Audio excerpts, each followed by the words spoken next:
මේ ජන සමාජය වෙනුවෙන් අපේ ආණ්ඩුව මාලිමාව ආණ්ඩුවක් ලෙස ගෙනියන ක්‍රියාවලිය සම්බන්ධව විපක්ෂයේ විවිධ මහත්තුරු විවිධ කතා කියන්න පටන් ගත්තා.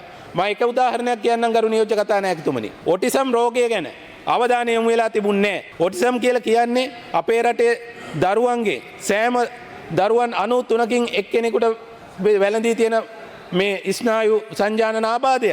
ඒ දරුවෙක් ඉන්න තැනක් තමයි දන්නේ දරුවත් එක්ක ගත කරන ජීවිතේ මොන වගේද කියලා.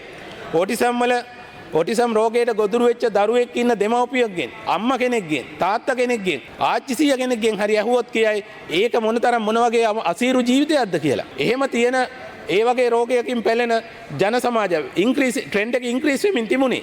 ට්‍රෙන්ඩ් එක වැඩි වෙමින් තිබුණේ. වැඩි වෙන ට්‍රෙන්ඩ් එක තිබුණේ. කවුරුවත් කිසිවක් කරලා තිබුණේ නැහැ.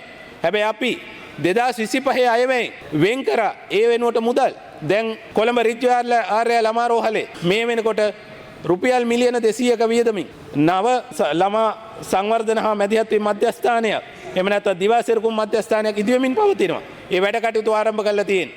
ඒ වගේම දිස්ත්‍රික්ක 25 තුලම අපි එවැනි මධ්‍යස්ථාන 25ක් ආරම්භ කරනවා. ගිය අයවැය ඇතුළෙත් අපි ඒකට මුදල් වෙන් කරා.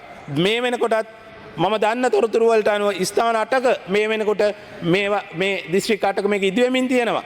මේ ස්ථාන ගොඩනැගෙමින් තියෙනවා. අපි මේ අවුරුද්දෙත් අපි තවත් රුපියල් මිලියන 500ක් වෙන් කරා ඒ දරුවන්ගේ ඒ අනාගතය වෙනුවෙන් සහ ඒ දරුවන් එක්ක ජීවත් වෙන ඒ සමාජයේ ඒ දෙමව්පියන්ගේ මේ ක්‍රියාවලිය ජීවිත පහසු කරන්න. ඒ නිසා අපි හිතමින් ඉන්නේ අර එක ඇන්ගල් එකකින් නෙමෙයි. අපිට හිතන්න වෙලා තියෙන විශාල පරාසයක් ඇතුලේ